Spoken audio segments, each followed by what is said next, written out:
Amigas e amigos, canal do Xavier, eu sou o Xavier.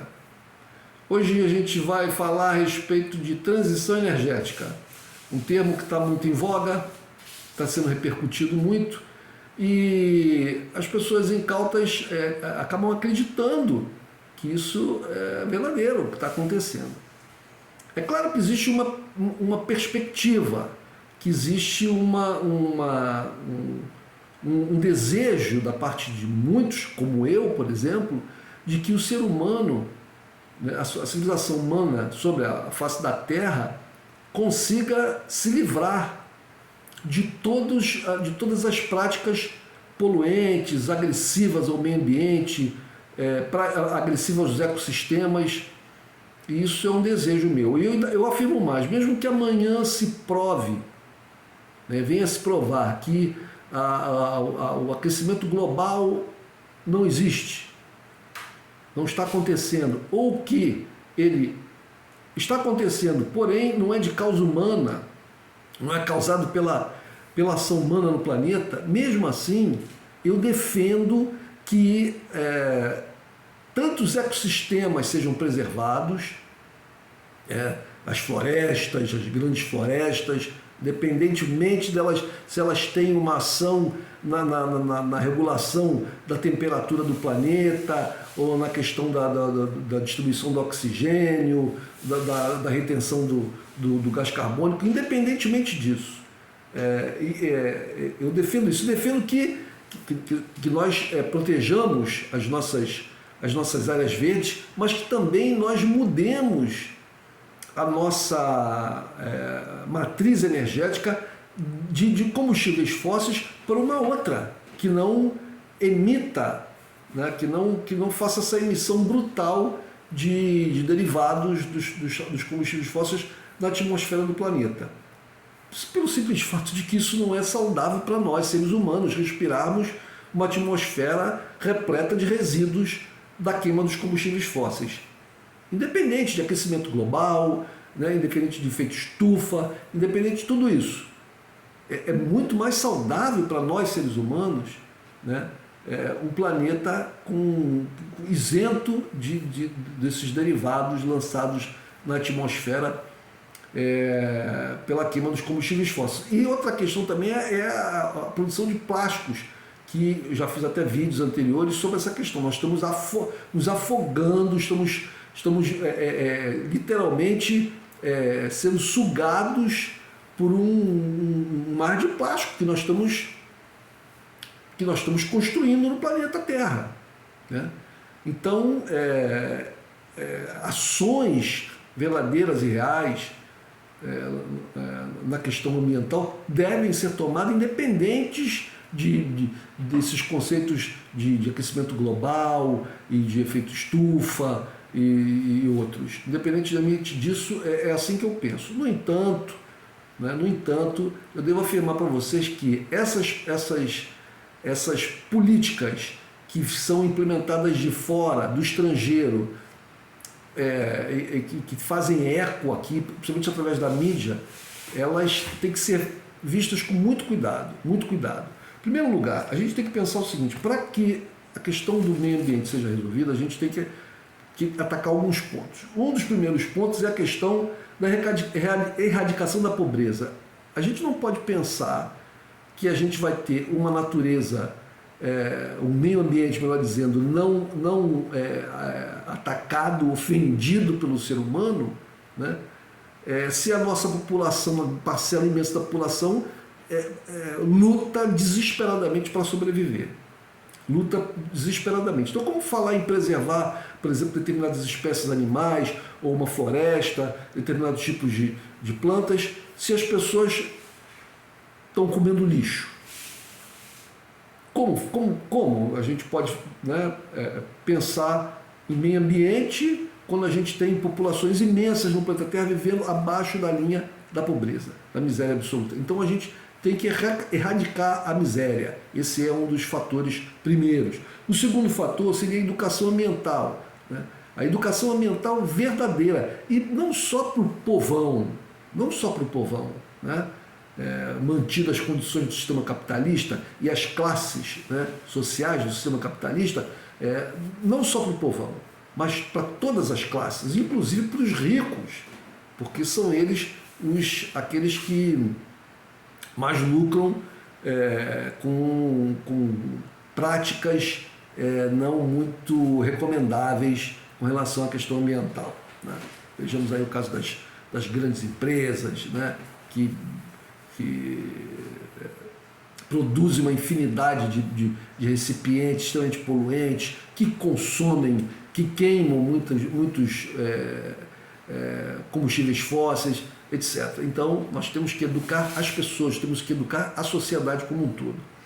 A outra questão é o investimento massivo no desenvolvimento de novas tecnologias. Investimento massivo, né? Se procurando desenvolver tecnologias que venham a substituir a que nós temos hoje em dia, que são muito poluentes. Isso em várias áreas,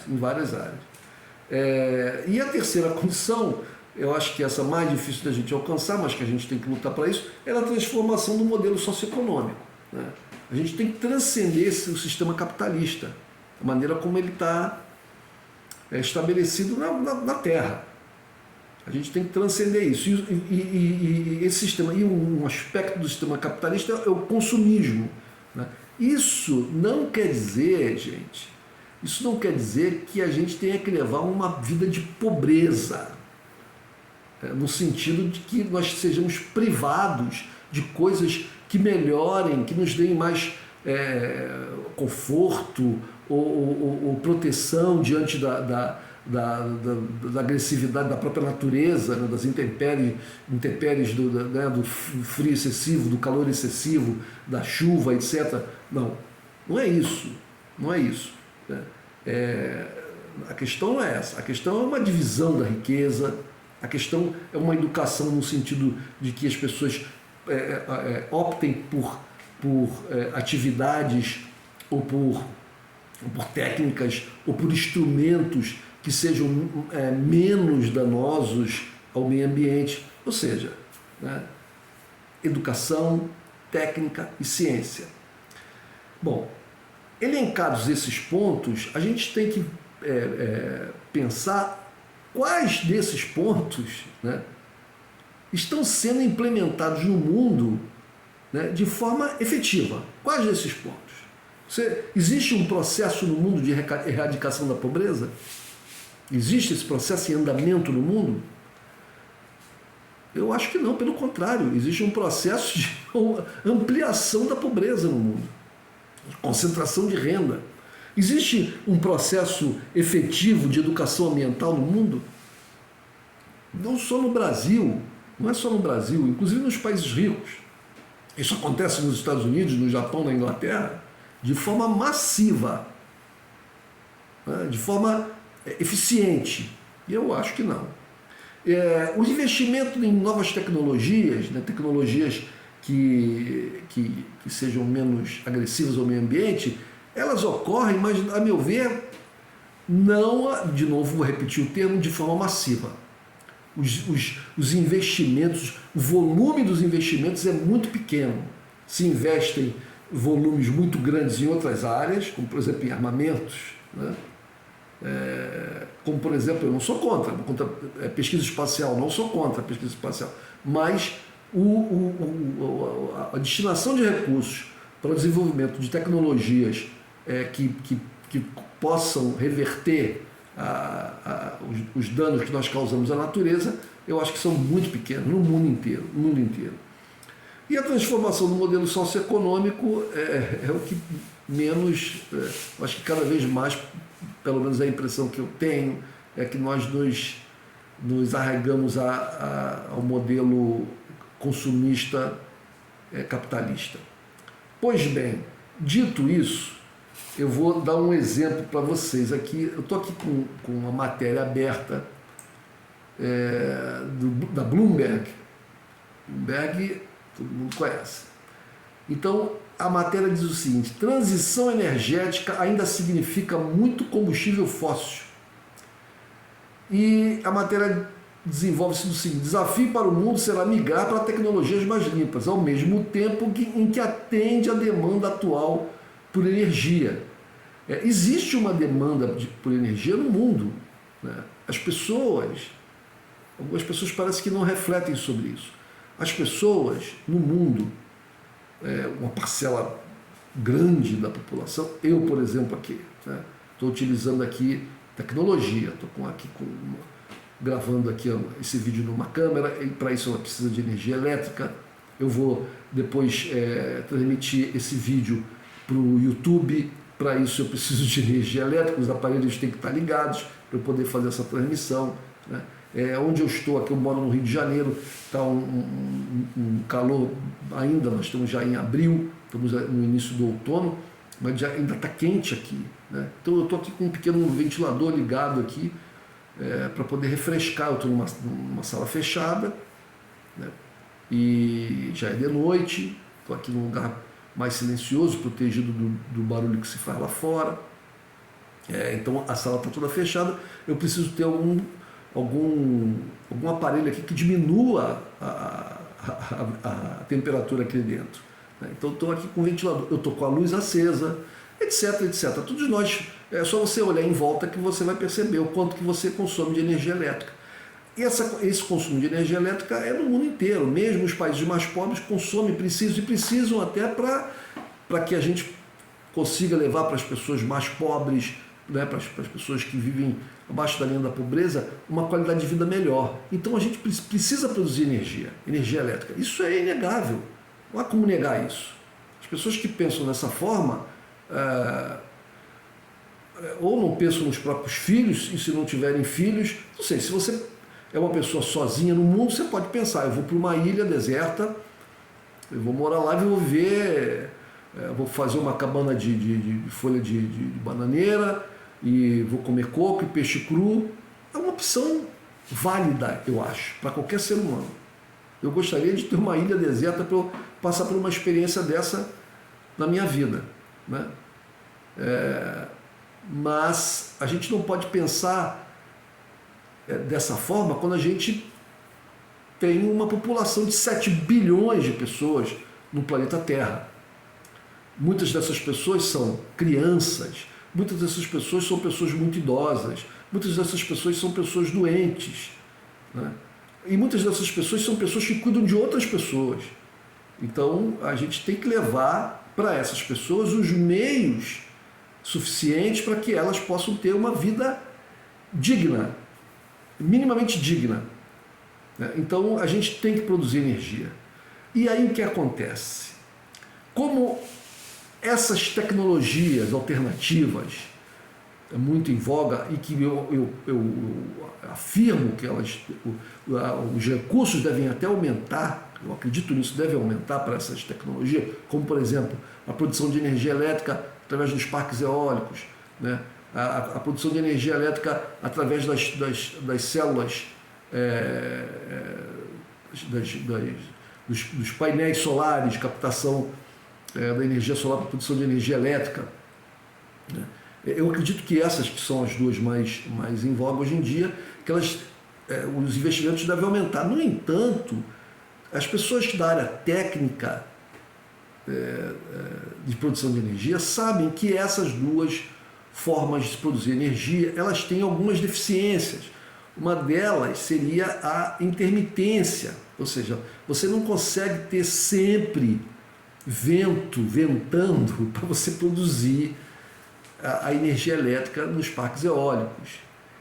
Na questão dos parques de captação de energia solar, você também não consegue ter sempre o sol ali incidindo de forma suficiente para que a luz solar incida de forma suficiente para que você possa produzir energia elétrica. Então você tem que ter outros sistemas que sejam mais constantes, que produzam energia elétrica mais constante, para que eles possam, para que esses outros primeiros que eu falei, eólico e solar, sejam alternativos, diminuam o impacto desses primeiros.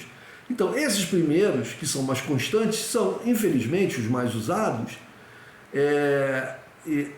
são os combustíveis fósseis. Gente, a matéria da Bloomberg diz que 30%, olha só isso, 30% da energia elétrica produzida no mundo é através da queima de carvão.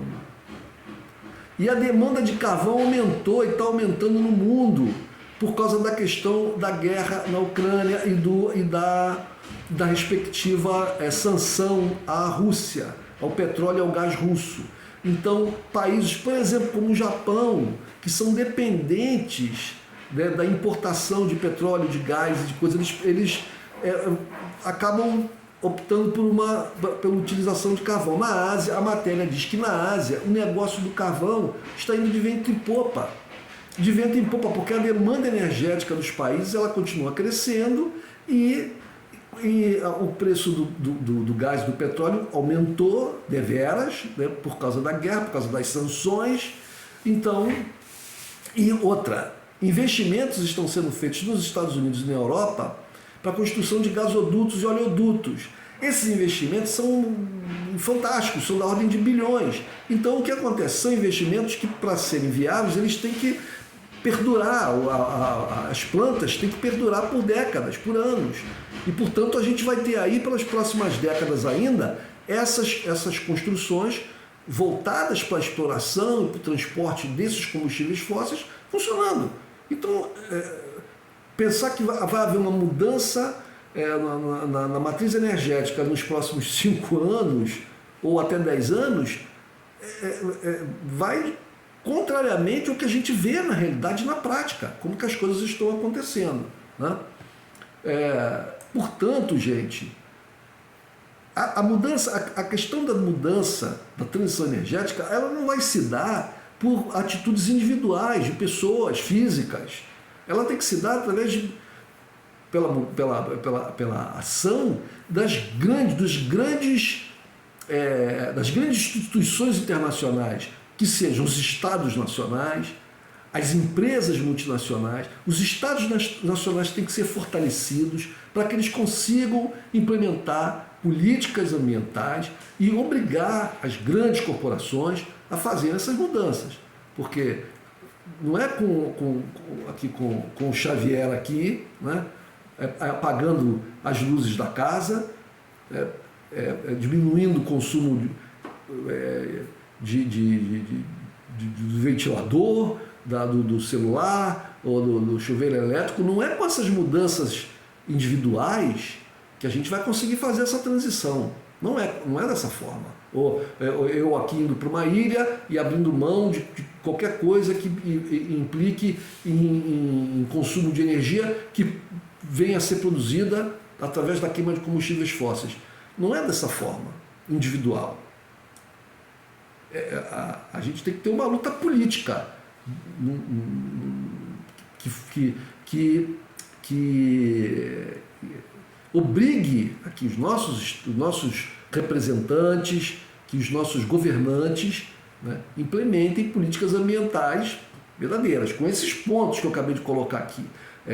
A erradicação da pobreza, educação ambiental, investimento massivo em desenvolvimento de novas tecnologias e a transformação do modelo socioeconômico, que vai se dar com muita educação. É um processo.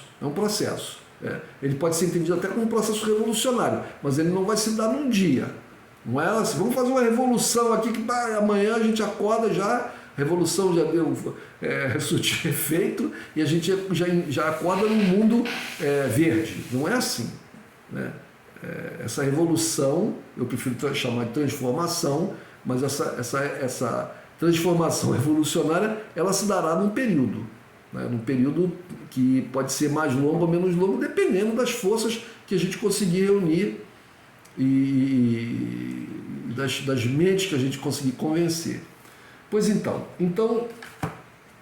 gente, as pessoas, elas têm que pesquisar um pouco mais antes de defenderem coisas que elas desejam, né? Coisas que elas têm a impressão de perceber ao seu redor.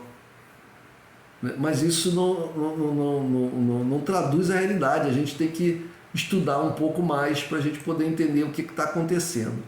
Eu estou lendo aqui, por exemplo, que a Guiana, um país aqui da América do Sul, né, e está desenvolvendo lá todo um plano para explorar as suas reservas de petróleo e gás, justamente por causa de uma demanda no mundial. O aumento dos preços faz com que passem a ser interessantes o desenvolvimento dessas pesquisas, dessas explorações, né, que envolvem, a gente sabe que exploração de petróleo, de gás, são coisas que envolvem bilhões e bilhões de dólares, né? Então, quem coloca o dinheiro quer saber de um retorno, né? Então tem que ter um retorno. Bom, então, mas basicamente é isso, gente, é isso. A transição energética, tão propalada, ela é utilizada muitas vezes para se conseguir um objetivo junto a um Estado nacional, sempre com o intuito de dominação, né? Infelizmente, no Brasil, nós temos aqui no interior, aqui no nosso país, nós temos aqui nos órgãos de imprensa, muitos órgãos de imprensa que se dobram, né, a essas retóricas vindo do exterior e indo contrariamente aos interesses do nosso povo, do nosso país, querem fazer a cabeça das pessoas, né, convencer as pessoas que o que se fala lá fora é o que é verdadeiro. Não é assim. Então, volto a dizer, eu não estou defendendo aqui, né, uma política antiambiental, pelo contrário. Eu, por exemplo, acredito piamente, né, e luto para isso, para que o nosso Código Florestal ele não seja alterado. Porque tem gente que fala, alguns políticos inclusive, porque lá na Europa, né, a legislação permite que o agricultor plante até a beirada do rio, permite que o agricultor desmate 95% da sua propriedade, ou que desmate ela toda. Por que a gente aqui tem que ter essas limitações? Não pode plantar a não sei quantos metros do rio, não pode desmatar não sei quantos % da propriedade.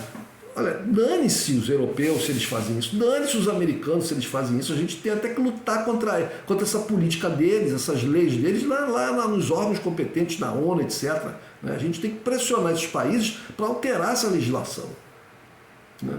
Mas isso não quer dizer que nós temos que seguir o que eles fazem. Nós temos que preservar o nosso meio ambiente. O nosso código florestal, eu acho até que ele tem até algumas falhas que precisam ser até ampliadas, tem que ser reforçadas as restrições na questão do desmatamento, por exemplo, da utilização dos recursos em geral, né? Eu acho até que tem que ser ampliadas. Eu acho que as penas para questões como, por exemplo, tráfico de animais, né? As penas para proteger os criminosos que atingem a vida silvestre, para esses que derrubam florestas e matas sem a devida autorização. Eu acho que as penas deviam ser até dobradas, né? Então, eu não sou um defensor dessa destruição ambiental feita, por exemplo, pelo governo Jair Bolsonaro. Por outro lado, eu não sou idiota. Então, eu não me dobro a esse canto da sereia vindo lá dos think tanks americanos, vindo lá do Fórum Econômico Mundial, né, vindo do Banco Mundial, do FMI, da União Europeia. Não me dobro a isso. Não me encanto com esse canto dessas sereias. Não me encanto. Entendeu? É bom a gente estar atento. Falou, gente? É isso. Um abraço.